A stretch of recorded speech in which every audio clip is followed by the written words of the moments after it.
السلام عليكم ورحمة الله وبركاته. جرى جرتو فيا ويا بله بلتني وردفتوتا في دعوتوني كجندك يسمى جراتني يروح نجس سنغاي النبوش نجا نوشو بقى نوجراتني أول من نجاتو بلتين نجاتو ببغالي نجاتو مرغابيتا نجا نفاتو الله لسنين أرجين كوام سنين دقيسين كريب سنين كقبين وان شرف فكاتا دنو سنين رافقاتو كان خير فكاتا دنو سنين فادياتو نو نجاتا بقى جراتني إقال مان بيا baga nagaan oolle baga nagaan bulle rabbiin nagaan nu oolche nagaan nu abushu yaada lamaan qabaa yaada salamman ammoo hanga dhumaa akka nu daawwattan jechuun barbaada yaadni tokko kaleessa baleessa keenya tokko suuraa isaallee isin agarsiiseen ture kan arabiyyarra taa'ee deemu egaa sanan viidiyoo hanga takka argadhee ture viidiyoo sanis gadin isinii baasaa inni daawwattanii egaa namni kun baatii lama olii darbee jira yookiin baatii sadii ni gaha bubbulee jira jechuu kanaafuu warri dhimmi ilaallatu waan kana callisee itti dhiisee namni kun amma irraa hafee jira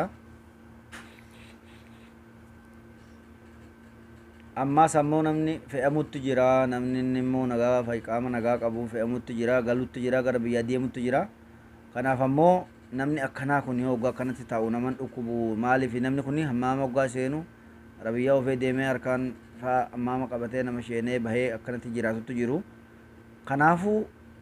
wakiilli argamee inni galchina jennaanu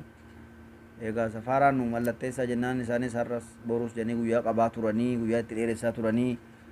gaafa jiddarraa illee dhufanii harma jiizaan gahanitti dhaqamee itti dubbatamee jennaanu guyyaan itti qabanii guyyaa sanis deebiin arganne gurbaalleen jawwaala fudhatee yeroo meeqatti bilbilee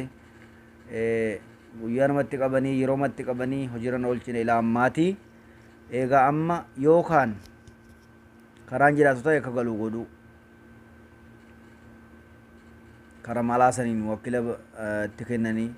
yookaan ammoo akka ummanni galutti karaa ummanni galuun dafanii akka biyyaan gahan jechuu barbaanneeti nama kana simmintoota itti hidhamee taa'utti jira yeroo hundarraa hiikanii ammas deebisanii kan godhu jiranii miilli kun egaa miidhamurra oduu biyya galee nama wal'aan nama taha hundaafuu namni akka kanatti mana hidhaa keessaa warra sila oduu galee irra gaariidha meegaa viidiyoo isaa kanaas walumaan daawwannee taniin boodatti waan jiru yaadatti irratti bahanna sheerii fi laayik saabskiraayib godhuun dagatinaadha sheer godha ummata biraan gaa warri dhimmi ilaallatu immoo waan kana callisuun qabu walirratti callisuun keenya gaarii miti ajandaa hedduma qabna rakkoos hedduma qabna kana gaa hunda haasonnee fidnan jennu yeroonis nuun godhu jireenyichis nuun godhu kanumaafuu gara maataa'u jenna hundinuui garuu isa baasee dubbatuu waan dirqama ta'eefuma dubbanna wanni dubbannuufis ammoo warri dhimmi ilaallatu yoo jitti ayiku yoo kan dagatee jiraatu taate hojitti ayiku yoo kan beekaa dhiisu taate silaa beekaa dhiise namni beekaa rafee waaman hin dhaga'u janii akkasan yoo kan hin argin taate yoo kan dagatan taate immoo namni kun dagatamee jira janii hojiirraa oolchanii gara biyyaa galchanii gaafiin keenya akkasii yaada keenya sanii jechuu barbaadeeti kanaafuu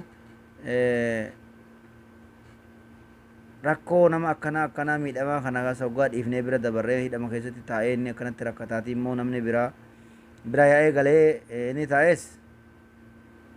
namni biyya namaa kana keessatti waa hedduu yaadaa hedduu rakkataa amma nama lubbuun darbeetu jira mana hidhaa namoonni fayyaa qabu hidhaa isheenee qaamumti isaatu lubbuun cinqamteetuma kuttee jira jechuu meeqatu jira kan akkanaa kanaafuu wal bararuun gaariidha ummanni keenya sheer godhaatii warra dhimmi ilaallatu biraan gaa akka nama kana kara biyya galchan godhaa warra jidda jiraatu ummata geggeessaa jiru laallata jechuu barbaadeeti viidiyoo isaatti daawwadhaati kan itti taa'ee jirus arabiyyaa isaatti isin agartanii yaada irratti kennadhaan jaa galatooma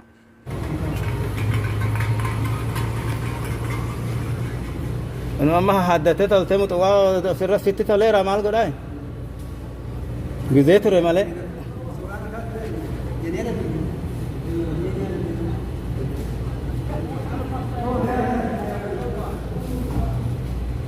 sira zaytuni chedidan zayt egaa akkasuma talammataa ajandaa lammataa ummanni keenya eega barana manni irraa gubatee adutti gadi bahee aduma keessa jira adurraa gara roobatti deemaa jirra dararaan ta roobaatiif isa aduu waladda ta'aduudha guyyaa nama gubdii muka jala ooluu dandeessaa waa gaarradattee taa'uu dandeessaa gallaba qabbana kee bultaa siin dararu jechuu biyyi keenya oowwama akkasiin qabu akkuma ta'ettu ni jiraata namni garuu ta bokkaa tana daa'imni dandeessee siin bultu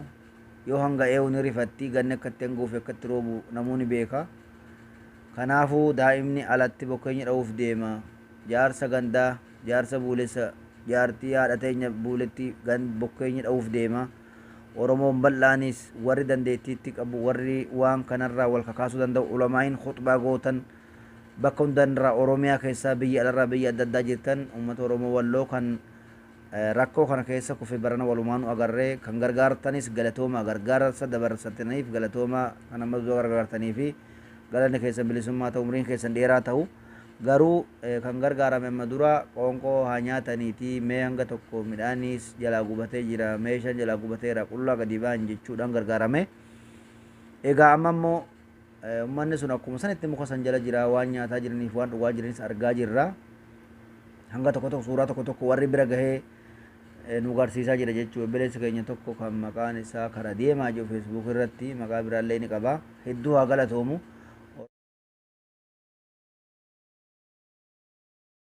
oromoo walloo waan keessa jira warra manni jalaa gubatee fi rakkoo keessa kufan hunda'u keessa deemee nu agarsiisaa jira galanni isaa bilisummaa ta'u kanaafuu callisuun nurraan eeggamu warri dhimmi ilaallatus akka dandeettii isaatti ummata kana alaa galchuu qabaa warri oromoo taatan immoo oromoodhaaf sabaaf yaaddan quuqamtan hundi keessan bakka jirtanii hanga dandeettii keessanii ilaa warroon inni biyya arabaa moo waan keessa jirru walumaanuu beennaa ijoolleen qeerroo fi qarreen oromoon hin rakkatin ani haa rakkadhu jedhanii oromoodhaaf yaadan har'a ummaa ofii rakkoo keessa galanii akka gaddamsaatti jiraatu jiranii kana wanni dubbannu hin jiru rabbiin isaan haa baasu isaan haa razzaquu nageenyaa fi qabeenya isaanii rabbiin isaanii na gammachiisu du'aa goonaa fi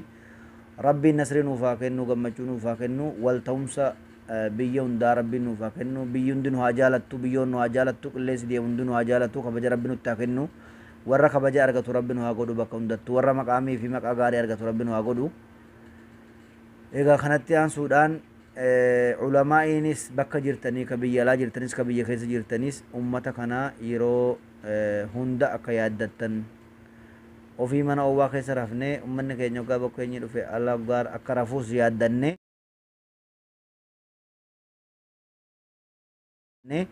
dandeettii yoo itti dhabne du'aa'ii akka kadhannuuf ulamaa'iin bakka jirtanii manguddoonni bakka jirtanii hayyoonni bakka jirtanii qeerroo fi qarreen bakka jirtanii du'aa'iinis yaadaanis jabaadhaa ummatatti akka ummanni keenya alaa ol galu gochuun dagatinaadha fayyaan keessan haa baay'atu umriin keessan haa dheeratu nagatti oolaan isinin jaa ammanuma yaadiin hin qabuusi garuu kana dubbachuudhaaf ammoo waa biraallee osoo hin taane rakkoo ummanni keenya keessa jiru kanatu hedduu nu yaachisaa jira waan isaan keessa jiran kana golaallee yatiima barana ummanni irraa wareegame ijoolleen isaanii jirtu jira ijoollee sanillee qeerroo fi qarreen akka gargaaran abdii qabna turree garuu rakkoon biraatu uumamtee ummanni keenya duubatti deebihee hamilee cabee jira saniifuu oromoon bal'aan biyya adda addaarra jirtanii fi warri lafti itti jiraattan isiniif mirgate hundi keessan warri yuutuubii kana agartan sheer godhaa laayik godhaa saabiskiraayib godhaatii ummata biraan gahaadha akka ummanni oromoo bal'aan oromoo rakkate kana gargaaru kabajaa isin gaafannaa bal'inatti obboleessa keenya kana hidhaa jirus ammoo warra qusulaa biraan akka geessan dhaamsa kana akka gara biyyaa galuu akka nuu godhan kabajaa isin gaafannaa